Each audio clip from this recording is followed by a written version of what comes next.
Today I'm going to paint a picture for you all. I have about an hour until school. I've been doing school all day. I'm kind of sick of it. I want to go out and thrift. That urge, that desire is within me. But I know I'm on a time constraint. But the thrift store is right down the road. Should I do it? Should I not do it? Well, needless to say, I did it, obviously. Now, by the time I got there, I had about maybe 40, 30 minutes. But obviously, I had to go back, right? So I had to plan for all this. So I had to basically be in and out, and I had no real time to scan these things, no real time to research. I didn't even go through the whole thrift store because I just didn't have enough time. I had to put some stuff back because I didn't have enough time to do the proper research. I didn't even get to see all the things the thrift store had, and there was a lot of stuff. But the things I got were really solid. And today I just kind of want to show you guys how I really went in there in basically 10, 15 minutes. I made a lot of potential money, obviously, right? Because we haven't sold the things yet. But we picked up items that are really good, and I didn't look them up. I didn't really, I didn't know, like, oh, this is going to be this much, it's going to be this much. I just pulled up the prices now to see, and they're all pretty good. Now, one of them here I actually have sold before. I guess that was a little bit of a cheat. But yeah, I'm going to show you how I figured out these things. And I'm going to actually keep it full screen mode here. I'm going to go into just a little bit. I'll pull one up here for an example. And let's start here with the witching hour. Now, the witching hour here, it's, oh my god, it looks really cool. It is in a bit of rough shape, right? Now, I'll show you right here that we have that, oh, it's all scratched on the back. Has a barcode. Normally, I say if it has a barcode, I don't know if it's really worth it. I don't really know if it's worth it. But that's not the only criteria I normally stress in these videos. So with like these hardcovers, you always want to make sure, does it look cool? Hey, I'm going to tell you, things that look cool have a chance of having a pretty nice price. Because people like cool stuff, right? Who wants the bland book when you get the cool thing called The Witching Hour with a pretty interesting, like, cover? I mean, who knows what that girl's doing, but looks like witch stuff, right? So if you actually open these up, now it has some really nice cover art, not cover art, but inner page art, so that's always a good sign. It says 1990. I normally say like anything pre-2000 is pretty good. Flip to the next page, and yeah, you have the official 1990. So that's pretty good. I picked this up, and I'm like, oh, this is probably going to be good. I know Anne Rice is a pretty okay author. I've sold her stuff before. And we have the price up here. I'll show you guys in just a minute. But yeah, it was definitely a good find. So using these telltale signs, let me just pull up another one. For a reason, there's a lot of witch books. We have The Witch of Blackbird Pond. And again, so this is a book that's sitting there like this. Has some wear and tear. Why did I pick it up? Well, it looked nice. It looked old. These things here, they scream old, right? And I really stress this. Like, the vintage book market is very good. I started off kind of doing everything, and then I found like, oh, I can do books. Books are great because they're relatively cheap. I don't think I paid $1 for these because they gave me a little bit of a deal that day. They gave me I paid $5 for all of these, and I got more than 5 books. And normally I pay $1 each, so I haven't done the math exact yet. But yeah, we do this again, and we open this up. We have 1958. Now, that's just really good. Now, when you are traditionally doing this, you want to look up these things like, oh, the 1958 edition. Is that the first edition or is it an early edition? And doing this, that will, if it is the first edition, always get first edition hardcovers. We have all of these here are actually first edition hardcovers, believe it or not. We have just another one here. I'll just show it off. It's another one. Had a nice, like the dust jacket here. Always try to get dust jacket ones, and especially the older dust jacket, because you don't know how many listings are on eBay without the dust jacket, because that's pretty common. We have one here without the dust jacket that was still doing good, but really way better with the dust jacket. And it's no different here.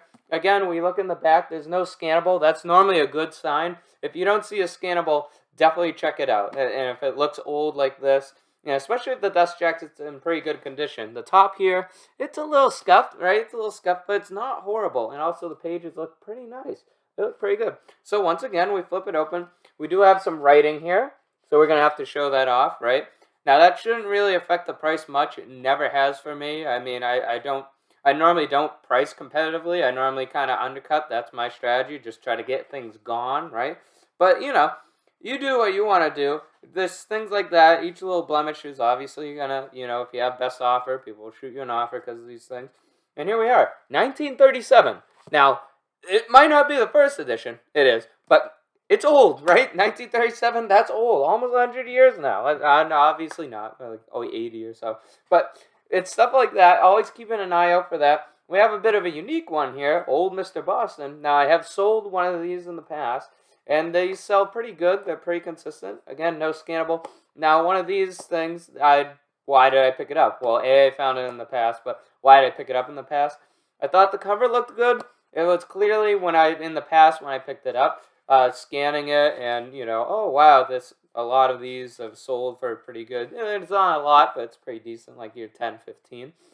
And that's stuff like that. That's your dollar in, your $10 out. I always stress that ratio because I think that's pretty standard. You get your dollar in, $10 out. But obviously, you have a little less in today, which I really appreciate. I love when people do that for me. I normally I give a little tips here and there to my thrift stores because I want them to stay, right? I want them to stay.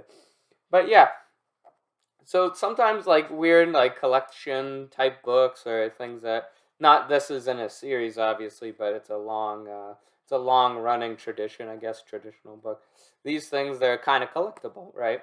Normally, someone says if it's collectible, it's not. Well, in this case, it is. All right, these ones go and they do pretty well. One of those things, if it's old, it's actually gold, and it's red, it's vibrant. Always give these things a look. Make sure you are keeping an eye out for them. Like I said, I just go into the thrift store. I'm looking at the bookshelves, and this is the stuff I'm keeping an eye out for. I'm keeping an eye out for the jackets. I'm keeping an eye out for anything that really strikes me as old, because those are your safe purchases, right? There are probably some good ones with scannables, and they looked more new, and they're from 2012, and they're worth $20. But that isn't safe to me. That I don't know that completely because you have to scan it and all that other stuff. And obviously, I could have scanned it, but actually, my phone is completely broken. It's not broken right now, but it's actually off. So I cracked my screen. Needless to say, I cracked my screen. So we're getting a new phone probably soon. But past that, making sure you are looking out for these things, these, vintage books, right? We have one here without the dust jacket. And do I need to tell you at all why I picked this thing up? This thing just looks immaculate. There could be the 10 Commandments, the original ones, in this book. I wouldn't be surprised. This just really looks nice. That's what I'm trying to say. It looks great. Obviously, it has its wear and tear. Oh my God, who's going to buy this? Oh no, the siding. Oh, the back's a little scuffed. But it's an old tome that you found in the basement of a thrift store. It's so nice. It's stuff like this is why I love thrifting. Look at that. We have a weird little bird inside. And what else do we got? Do we have an old date, everybody? Do we have an old date? Well, we might not for this one. It might be an art book. Art books are sometimes weird. Well, here we have 1964. There it is. So, like I said, vintage old hardcovers. You see then most of them will have some wear and tear. Obviously, if they don't, you'll fetch yourself a prettier penny than not. But the wear and tear is normally a good indicator, right? I normally use that not as a deterrent, but as oh shoot, something has been aged. This is a fine wine, to say, right? This thing it has some value because of its age. So making sure you keep an eye out for age, keep an eye out for the hardcovers, especially the dust jackets, and just flip open the book. Try to see the date, see if it says first edition. Some will say first edition. Now, obviously, if you're looking for your contemporary authors, I'll use Stephen King as an example. It will say first edition, and you can very easily flip it open, check the the inside pages, and then just look for the first edition thing. And you can pick up those books, like George R.R. Martin, for example, picking up a first edition of any Game of Thrones series. It's a win. It's a solid, easy win. I'm just saying there was none of those there. If there were, I would have picked them up. But for the, this place is it's a weird place. It's kind of off to the side. No one really knows about the thrift store. Obviously, some people know because they give them books, but it has a lot of oddball stuff, right? Now, this one is very cool, and it's a nice history of World War II book. Now, this one is, once again, a big, meaty tome. This is a very nice book, very cool. Now, look at this. Just like the inside is so cool. It's like, bang, there's that. And then, what else do we have? World War II's most famous picture, 1945. So I always find some history books, especially the old history books. I have done old history books in the past. Look at that, 1945. Right from the times, right? So fresh off the oven of World War II. So getting the old history books is normally a good one as well. Obviously, you're not always going to find old history books, but it's one of those things. You never know what you're going to find when you're out in the thrift store, right? It's kind of a wild west when it comes to shopping, right? But it's always, you will find stuff like this. I'm trying to give you guys the similarities that I use to try to buy safe items. You know, a good dust jacket, but an old looking one. A reasonably sized book, you know, the bigger the book, normally the better. Not really, but like paperbacks, thin paperbacks, do you really want to do them? I did end up getting one here. I'll show that off in just a minute. It was a bit of a risky one, but I picked it up just because I felt a little spicy, so I went for it. Yeah, doing that, flipping it over, trying to see the date, judging the overall quality of the book. And like I said, always try to go for the older ones. I think that's the safe bet when you're on a time crunch, like I was that day. So I'm going to go and break down the prices of each of these items. The Crossing, The Crossing. I have sold this book, I think, 3 times now, and I probably have one on my store currently. It's a very good book. This one is definitely solid. It does have a scannable on the back. It's part of a trilogy, so if you find the other books, hey, try to sell them. But I've only ever found The Crossing for a reason. But yeah, Cormac McCarthy, very good. Definitely common, but still worth quite a bit. $25 plus $4 shipping is no sad book. This is a very good book, very solid. It's like one of those things. It's like it is kind of a bread and butter item because I've gotten it so much. So we have here, oh, let me pull it up, 1994, first edition. There you go. So yeah, sometimes the book itself will not tell you that it is a first edition. So what you're going to have to do is try to find a listing similar and try to inspect it. See if the inside page that tells you all the information actually does align and match with that sale, because that means you'll have the same book. So yeah, 1994, you have yourself the first edition. And I've done this book so many times now, I'm kind of like, wow, I don't know why I keep finding it, but maybe a lot of people like it up in my area. I have no clue why. So this one from earlier, Madame Curie. Hey, look at this. I used my signs. Look at that. No scannable on the back. Kind of nice looking dust jacket. A big, thick book, hardcover. And like we said, it's from the 1937s, and that happens to be the first edition. Hardcover and dust jacket. You see on the listing itself, this is the key words that people like to use when describing these items. And I think it makes sense because it is what gives the value to the book, right? Because I always think of it like when you're driving, right? You have clear roads, and it's like, all right, that's an easy shot. But my friend always said this, and I think it's pretty true. Every additional weather condition, you slow down 5 miles per hour. And I think to an extent that's true. And it's kind of one of these things here. Every time that you have something wrong with the book, right, you'll remove $5 from it. It's not exactly that, but you do remove value incrementally. So no dust jacket, but it's still hardcover first edition. Oh, you're good. But it's no dust jacket, and it's the not first edition, like the 12th or 28th edition.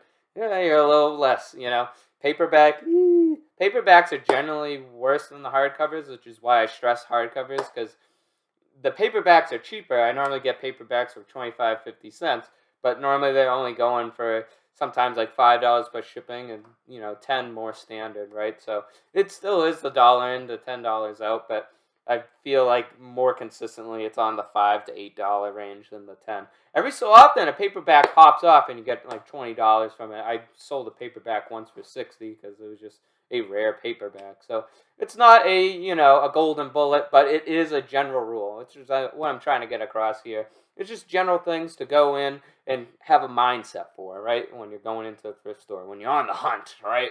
So here, again, Mr. Boston. We have him going for $12 plus shipping. And if we look down here, look at that. Look at all these listings of Mr. Boston. Like I said, this is it, and these aren't all the same. Obviously, this one here that I have, 1935, my finger's over there. That one's a different type than the one right here, or even the one that I have right in my hand. And it's one of those things, like a collector wants all these different types, so you pick them up, you sell them for your $10, $12, and it's pretty solid. I've found, I think, one more of these somewhere else, and I picked it up, and it was the same story, right? And obviously, you're not going to find Mr. Boston, right? You might, but it's trying to get that. In my mind, it's not about being Mr. Boston itself. It's about the principle behind Mr. Boston. There's probably a million Mr. Boston-like books out there. You know, there's probably a Mr. Pennsylvania or Mr. Georgia or Mr. Atlanta, right? But not the state, the city. But yeah, it's one of those things where if you recognize patterns, I feel like book hunting for me is based on patterns, like going in, and I always say it, just the old is gold, right? So recognizing the patterns and figure stuff out for yourself too. Every area is different for thrifting. For me, I get a lot of these vintage old books. Maybe in your area you don't, and you get more like comic books or Harry Potter series, and doing those series and doing what works for you in your area is obviously important. I'm just trying to stress, trying to recognize the patterns in your thrift stores, especially the ones you frequent, will really help you on times that you are time crunched and you just want to go on autopilot and try to find stuff really quick.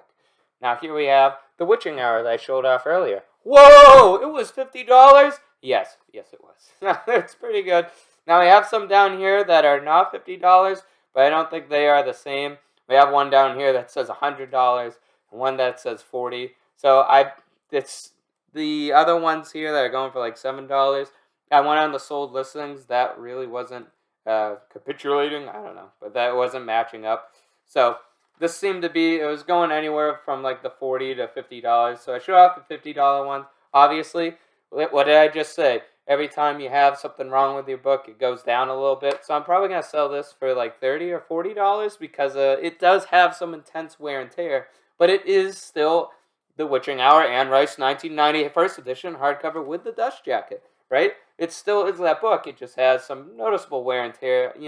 It's not horrible. It's not unreadable. It's just there. It's present. You don't want to,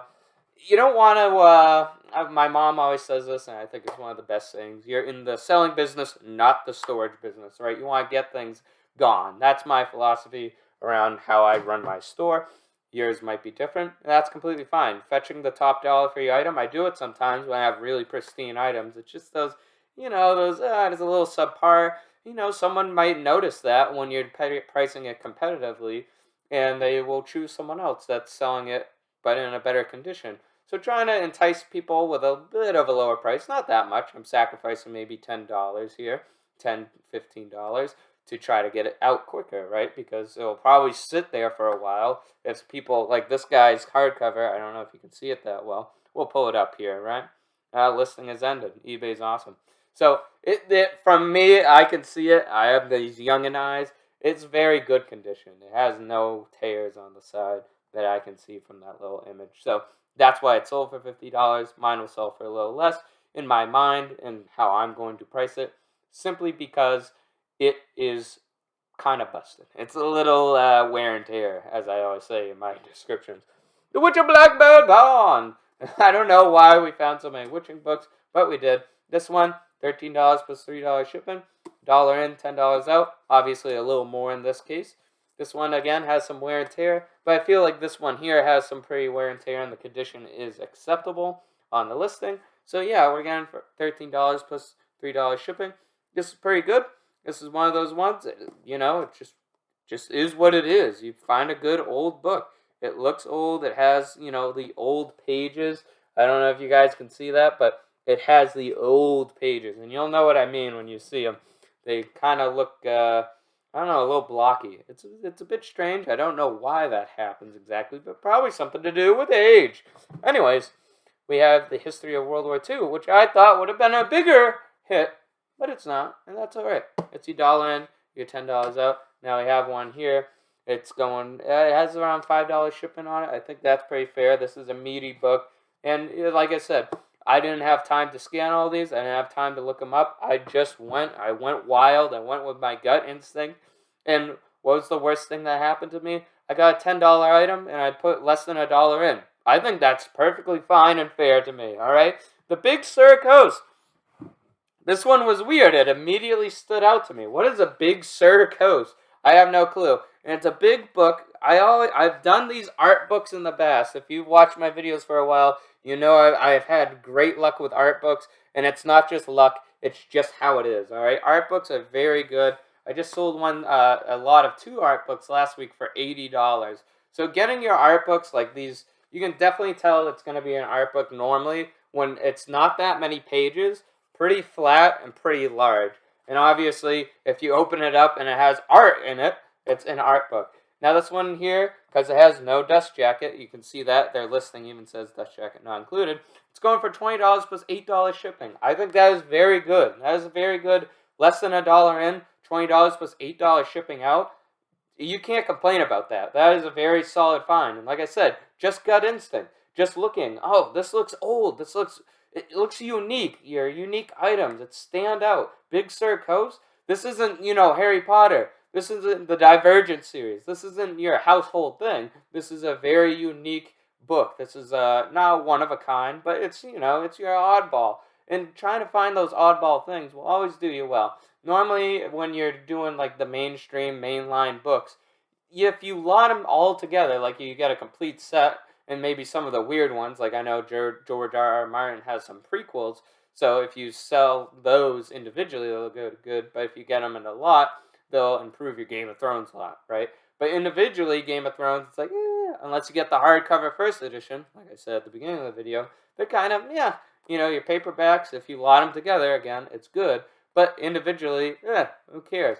But normally with these unique, one-of-a-kind old hardcovers, like especially these vintage, like I always say like 1900 to 2000. But if you find anything 1800, 1700, we're in a whole different ballpark. You're probably talking like $100 or something. I have a few down here that are from the 1800s, and I've sold a few from like 1700s, 1800s. It's crazy what you'll find, all right? I've found some really cool stuff. I've sold the U.S. Constitution, all right? I sold it right to the White House. And now, obviously not, but I have found some really nice stuff. On to the last item. I always tell you guys, I take risk, right? I love taking and finding my mystery books. And here we go, my mystery book. The Atlantic Salmon Flies by Maxwell McPherson. Why did I pick this up? Well, I mean, it kind of looks cool. It's a 1982 weird fishing book. They're selling it really cheap. And this was one of the few books I actually did look up. I had time to do it. Like I said, my phone was kind of busted now, but I was able to look this up. I think I actually used my mom's phone. God bless her for letting me borrow it. But yeah, we looked this up, and it's for the collector and for the fisherman, right? Now, there's no exact match, but on the similar topic, we're going $100. That's obviously not realistic. 80, 15, 20, 30, 50. Now, these are actually just hooks, right? So we're getting into useless territory, but we have one down here, 20, 52. So clearly this topic is going for a bit. Now, I'm going to leave you with a bit intrigued. I'm going to put this out here, I think, for $40, and we're going to see where it goes in the next video. How about that? We'll see where it ends up. I think we'll find that it will probably sit there and not sell. But no, I think it will probably do something pretty cool because there's nothing else like this. I always say, get your mystery books. If you control the market, don't be unreasonable, right? Judge where the market is. We're at the $20, the $50, $40 range. I'm probably thinking either 33, 33, which I normally like doing, or 40. I haven't really decided in my head, but again, it's a paperback, so we're probably looking around $30 plus a little bit of shipping is what I'll try to do, and I'll keep you guys updated on this item, and we'll see when it sells. Another video down, another week to begin.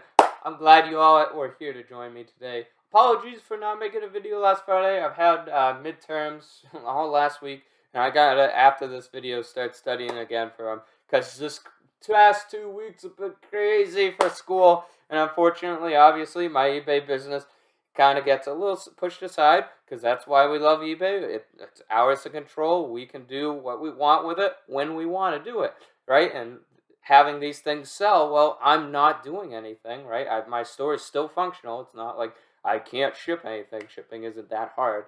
So being able to do that, very good. It's very good. Probably the best part about eBay is that it's controlled by you. You are in power. You are in charge. You determine when you want to work, how long you want to work, and how much effort you want to put into it.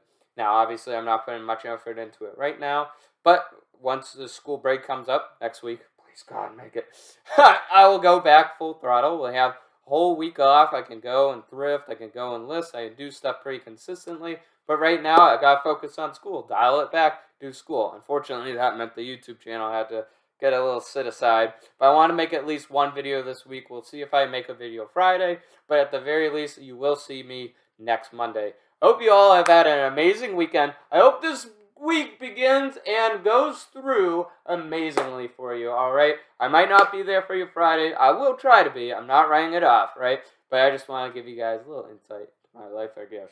A little update as to why you didn't get anything. I'm sorry. I felt bad Friday night. I was like, oh, God, it's 11, and I haven't made a video. I just didn't. Apologies, but I'll try to do better in the future. It's just school. Yeah, we all know how school is. Anyways, guys, I depart you to begin the rest of your week. Go out and thrift. Go out and list. Go out and have fun. Succeed on your next test. Pray for me to succeed on your next test. And if you're not taking a test, I hope you have some pretty good sales, all right? And you find a really cool item out there. Use these tips if you're into vintage hardcovers. And if you're not into vintage hardcovers, use these tips to try to get into it if you feel like expanding your store. I know I like trying to go into different categories. I found some cool figures this week as well. And I didn't show them off in this video because it wasn't part of that thrift haul. Good figures, expanding your store, doing stuff, expanding your horizons, becoming a better person, all the good things that someone more prolific than I should be telling you. Anyways, guys, I'm the kid with Panama City, and I got this Lottie shirt on. Shirt guy, soldier salute, and peace. It's been a pleasure. Man Tip Sales, signing out. Boop.